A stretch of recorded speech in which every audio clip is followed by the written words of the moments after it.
Hey, welcome back to another episode of Active Everyday Learning. Today I want to discuss mind-body connection. The topic of how do I properly do this exercise comes up constantly in training practice with clients. Clients are trying to learn how to do an exercise. They want to do it the right way. They want to do it the safe way, the most effective way. All these are driving factors to wanting to do the exercise properly, but so often what's overlooked is how the body is feeling and what we're using in our body, what it feels like when we're using, and that feedback being what drives our understanding of the exercise technique, rather than descriptive sentences that say, this is where you have to be, this is the position you need to be in, and this is where your foot and knee align. It's like those are all important. But when you set yourself up to start doing the exercise, running through a Rolodex of key points isn't always going to be useful. It takes a lot of time.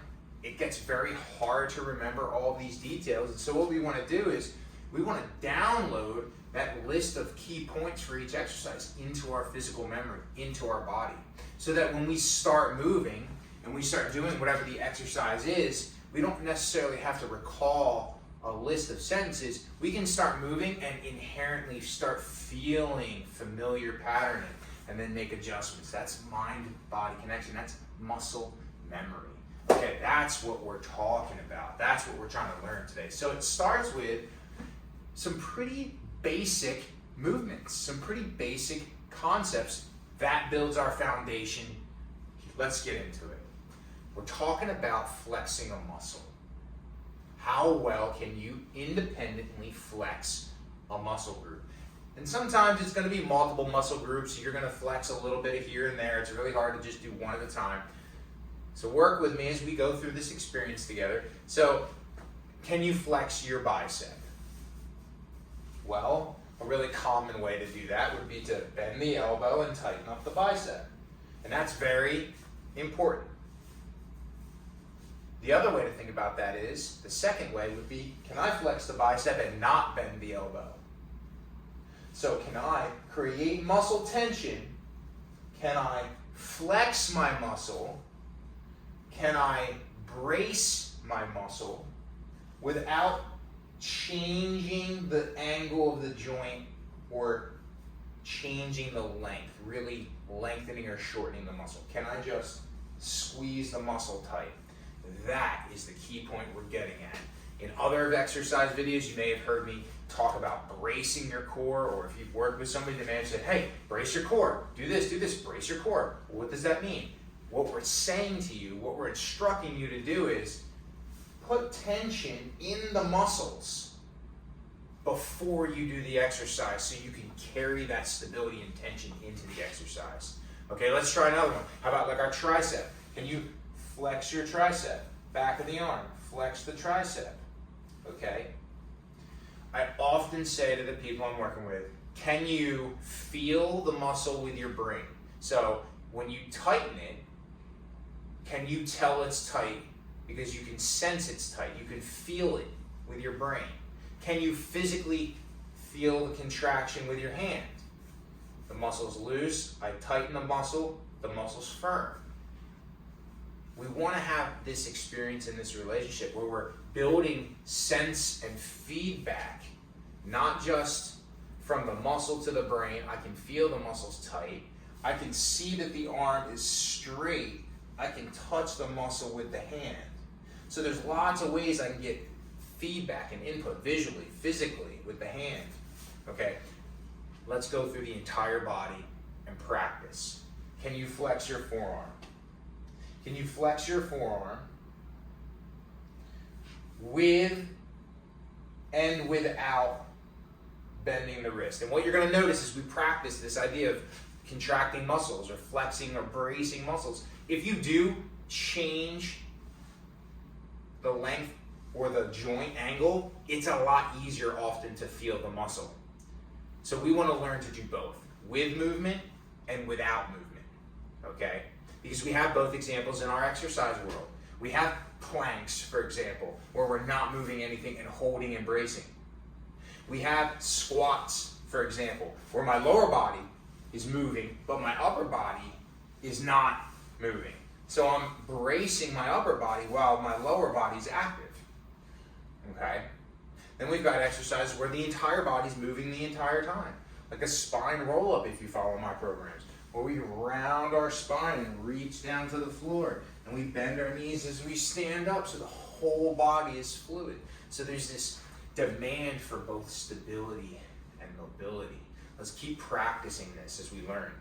Let's flex our calves. Now I got pants on, you can't see my calf muscle down here, but I can feel it. So the two ways, a real common way is to go up on your tippy toes. We instantly can feel our calves tighten. If you keep your feet flat, can you feel your calves? Can you flex them? Now, for me, it's not as easy. I can sense them though. You know, I can create some kind of little movement in there.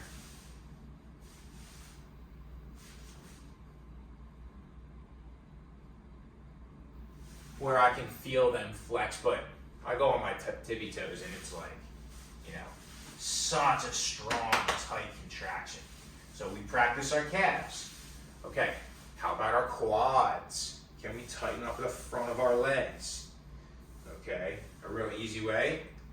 Leg extensions work the quad. So if you just hold your leg up and you slowly extend that leg, man, you'll feel that muscle tighten. Extend that leg, you'll feel that muscle tighten. Extend it to flex it.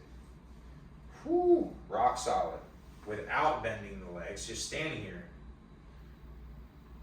Can we tighten our legs? Okay. The back of the leg is different, the hamstring. All right? If you bend your knee, your hamstring is flexing. It's just like the bicep here. Okay? It's actually called the bicep femoris, the hamstring. Okay? So when you bend your knee, it is flexing, but can you feel that with your brain? Can you feel it with your hand?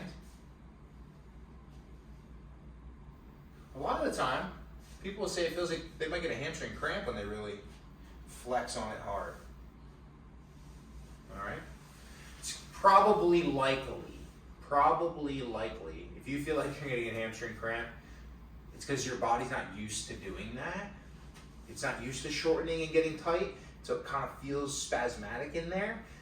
You're someone who needs to do this a little bit more. You need to get used to flexing it, and then maybe stretching it and just getting that tissue used to moving. So there's the hamstring. The glutes, so important. We use them all the time. Can you flex your glutes? Flex your glutes.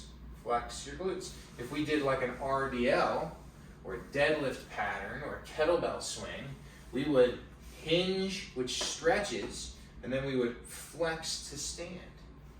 Flex the glutes. Flex the glutes. So we use them a lot. Can you independently squeeze them? Our core muscles. All right?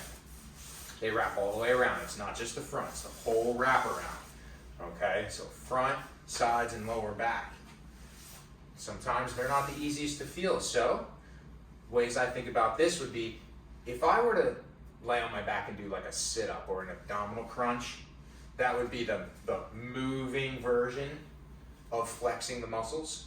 If I did a plank, that would be the holding and firming, flexing without movement. So just standing here, all right, I could tighten my core, press in with my fingers kind of firmly, all right? If your muscles are not firm and that hurts, all right, we need to practice a little bit. An easy way to create tension, if we're not familiar with how to do that, is to exhale firmly. So if you just press into your stomach and you keep your muscles loose and you exhale firm like you're blowing a whole bunch of candles out. If there's 25 candles, the harder you blow, the more you'll feel your belly muscles tighten. And that may help you learn how to contract them. Exhale hard, they tighten. Try to keep that feeling of them tight. That's the idea of muscle flexing, muscle bracing, muscle contraction.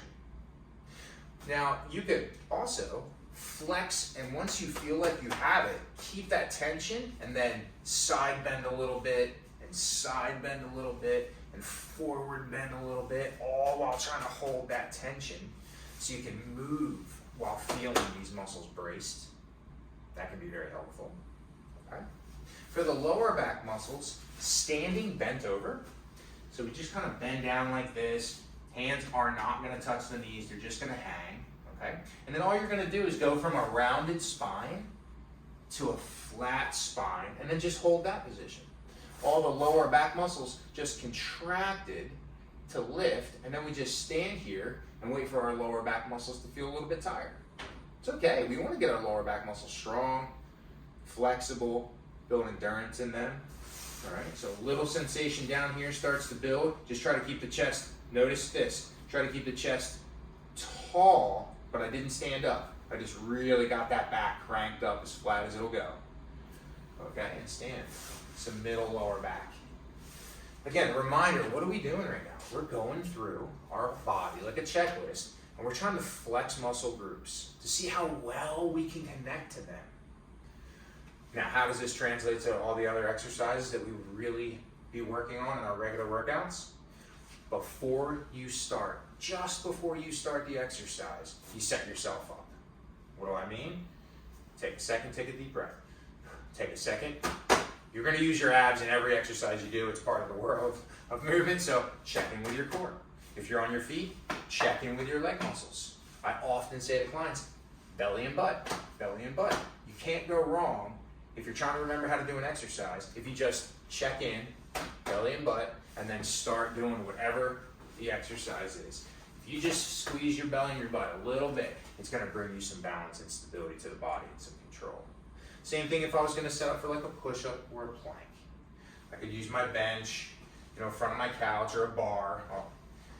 Hands go on, and as I'm starting to put my hands on, I'm already starting to tighten up my core. It's already tight as my hands hit. I'm not waiting until I'm on my hands and then thinking, oh, what am I supposed to do? We're always moving, and we're always exercising. And that's my final point we'll end this video. So much of what I try to teach you all, okay, through these types of videos and lessons in our workouts is just really how to interact with all of our normal activities of daily living. What are we doing every day that either isn't as easy as it used to be, might cause a little bit of pain while we're doing it, or we've stopped doing it because our capabilities have decreased. How can we optimize all of that? Find out how to feel and use our body better. And then, as long as so much that we practice here is similar to what we do in real life, it translates without having to think too much about it. So, an active everyday lifestyle just keeps us trying little bits of everything here and there so that our regular everyday lifestyle just generally feels a bit easier. Okay, y'all, squeeze your muscles. Don't be afraid to get in front of a mirror and flex a little bit. Being able to see the muscles tighten. How many of them can you contract and squeeze and touch with your hands? I know it seems silly. Okay, and then just before you do the exercise, shoulder press. Okay, I'm gonna stand, I'm gonna press up, I'm on my feet, just tighten things up, check in with them, and then do my exercise, my plank, my push-up, my squat, whatever it is, before you start. It's very easy to understand. Oh, it's legs. Okay, check in with my legs. Oh, it's upper body. Okay, check in with my upper body. All right, y'all, active everyday learning, mind-body connection. We'll see you next time.